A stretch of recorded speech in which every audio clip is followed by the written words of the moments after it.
So things are heating up for Jesus because he seems to be going or swimming against the current. He seems to be going off the law. So yesterday we heard how he started handling the issue of the Sabbath. Today this issue still continues because apparently it is a very important law for these Jews, and especially for the Pharisees, who are the custodians of the law. They have to ensure that this law is followed to the letter.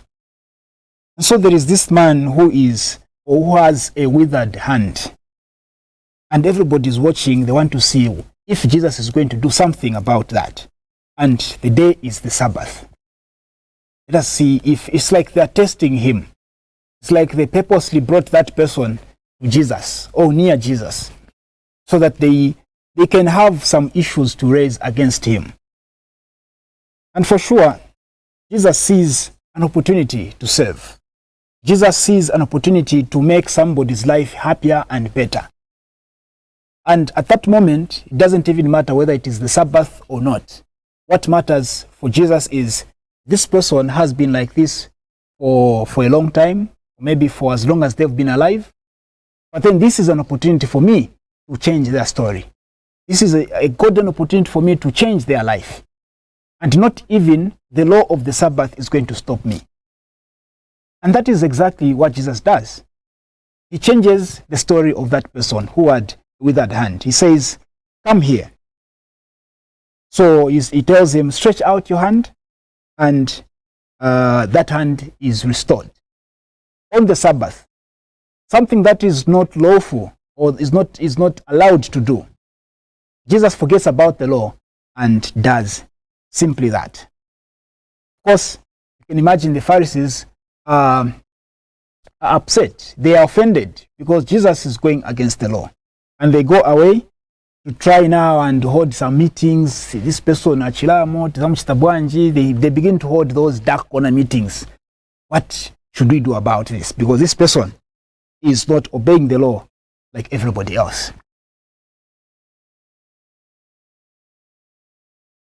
Should the Sabbath stop Jesus from doing good? Certainly not. The situation requires that Jesus should go against that law for him to do good. The situation requires that Jesus should make himself useful to the life of this person. Maybe this is the only opportunity that Jesus has to meet this person who has a withered hand. Maybe tomorrow Jesus has a different program. Maybe he's going to another part of the world. But today and in this moment is the only opportunity he has to be useful to this person, to help this person. If he doesn't do anything, maybe this person is going to die with a withered hand. Even today in our times, there are people that will get offended because you seem to be doing good on the wrong day, on the Sabbath. On the Sabbath, nobody is supposed to cook. Why are you cooking? On the Sabbath, nobody is supposed to be carrying a wheelbarrow. Why are you carrying a wheelbarrow? On the Sabbath, nobody is supposed to be carrying a stool. Why are you carrying a stool? Let's forget about the Sabbath. Let's talk about other contexts. You know, there are certain things that require that immediately people swing into action in order to make the environment better, in order to make somebody's life better, in order to correct something. But many people are afraid because they might offend somebody, because they might step on somebody's toes. You have an opportunity to serve. You have an opportunity to be useful to somebody's life. Be useful to that person, because who knows, that could be your only opportunity you have to make somebody's life better. You have an opportunity to speak against the evil that you see. Speak.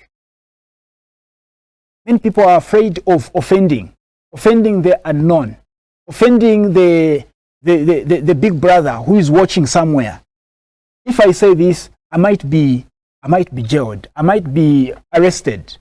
So it's better I just pretend I didn't see anything so that I go my own way free. Jesus is not afraid even of offending the custodians of the law, the Pharisees. And he does that which is good. That courage That is what we need also in our times. The courage of not being afraid to offend, to do good and not being afraid of offending someone because we've done good. That courage is what each one of us needs. But what do we see many times? It is the indifferent kind of attitude.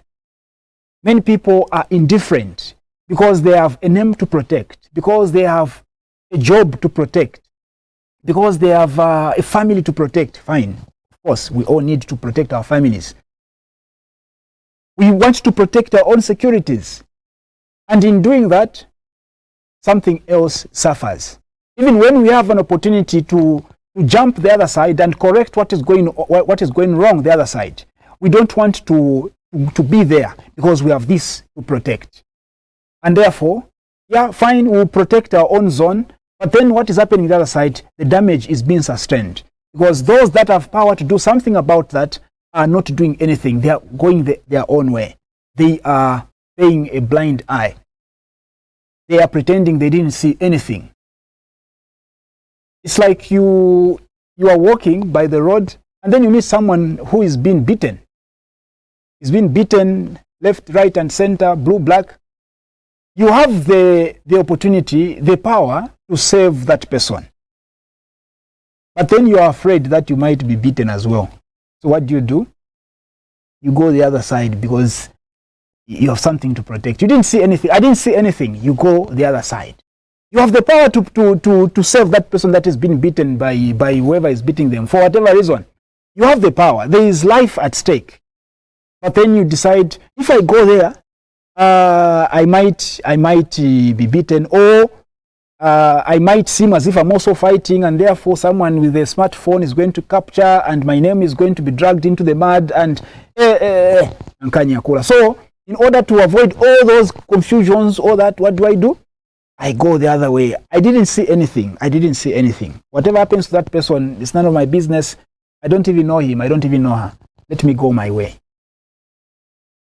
This is just a scenario that I'm giving, which at least gives us an idea of what is happening in society today. Many people are paying a blind eye to evil in order to protect themselves.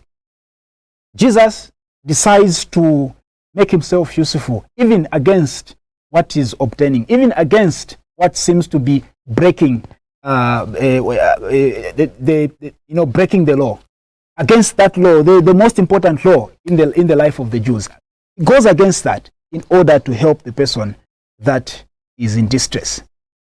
So let us see ourselves as Jesus in our own situations. Let us see ourselves as that person that God has put in that particular environment in order to correct whatever is going wrong.